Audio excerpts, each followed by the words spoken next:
It is very annoying and shameful to hear these words.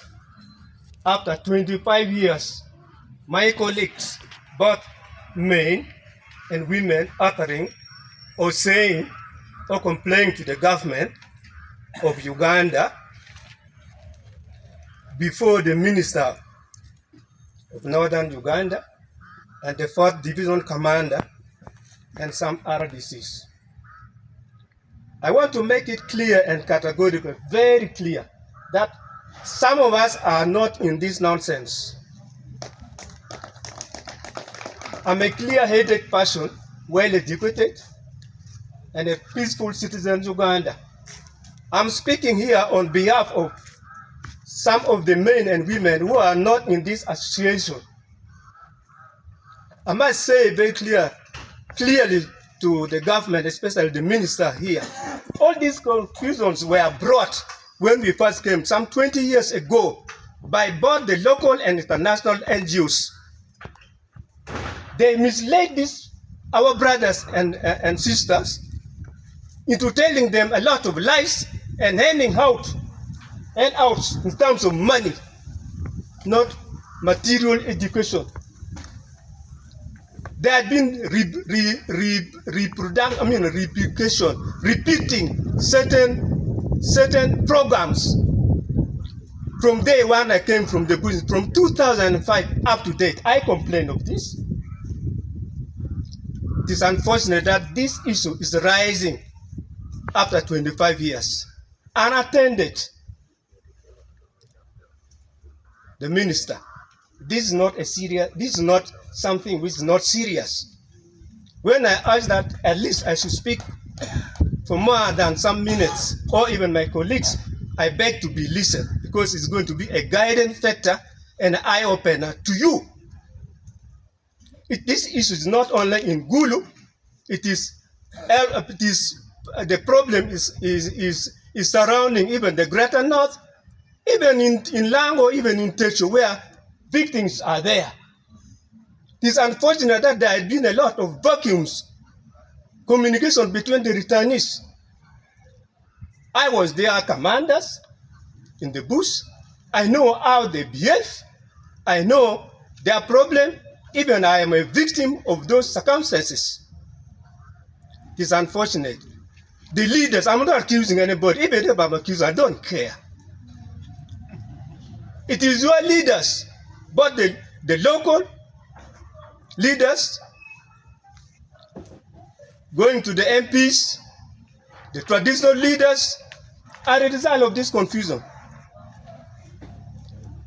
I hear this Greater North representing LRA or what, but do you ever seen any members here who is among the group? We are talking about land, we are talking about education, we are talking about whatever it is. My brothers and sisters, this may be very unique when you are saying this to the government after 25 years. We are talking about farmers. There have been people there. It is unfortunate that those NGOs, even some government leaders, neglected those at least who can listen to our people. Indeed, I agree with one of the speakers here who said, these people listen to our words, they listen to our advice better than other people. Remember, if it is counseling, you cannot counsel a person who has stayed 20 years in the bush and you cancel him 3 days and you expect him to have forgotten. That, don't worry, you suffered there so much in the bush, it is very nonsense. The Gusco stayed only for maybe 2 years, but some of these will stay for 10 years.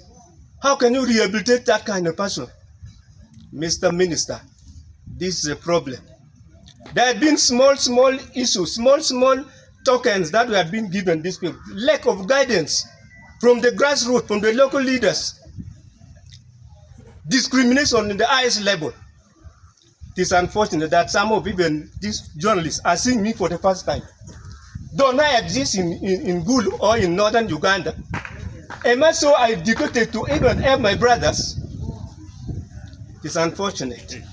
But I would urge you, Mr. Minister, that I think you should call a meeting for some selected people so that we try to see these issues slowly by slowly. This is when you hear it is a matter of confusion. Even other groups have good intention to help others, but because of confusion, I've gone to the parliament. Who is supposed to go to the parliament? I went when these people were going to the parliament. The division commander called me, that Brigadier Kolo, why are you not here? Were I invited? I was not invited because they knew I would at least be very opposed to certain nonsense. They went even 10 times to the parliament. They met the local leaders, even the members of members of parliament, discussing upon issues affecting us. There are various problems that are even differently affecting these people. If you ask, the others are still have bullets. Don't we have medical doctors here? Can they not be guided? They cannot be helped. Why are they again saying this thing now? Means you leaders, you have led these people so much. There's total vacuum of leadership. When they're saying they're threatening, that is just paper words. They can't do that. But I hope, Mr. Minister, you should go and sit down and analyze. And I'm requesting that at least among this group, among the leaders, and some of us who are at least of higher echelon, we sit down and find this issue. Not only for the people of northern, for Gulu, but for the entire northern Uganda. I wrote a project. I had even demanded to meet the president through various channels. I agree with them. They are always off the call. They are always off the call. And that obstacle is the result of this complaint. So I think 2026 has been a very good year because I have got the historic opportunity to speak to my brother and sister, even see my minister for the first time. I know the division commander. This issue you are talking about. Okay. This issue you are talking about. I have a copy here. I have a copy here. Even I channeled to high authorities. I wanted to talk to you, to your officers, sir. But the same thing. I don't think the gun cannot come now back, but at least we need to get a way to solve this problem. At least to a little extent. A very little extent. Because I know government cannot buy land. Where will you get those land? Where will you get that money? At least bring these people nearer. And then even if you bring these people nearer, they need to constant contact communication from these people. We should speak with one voice.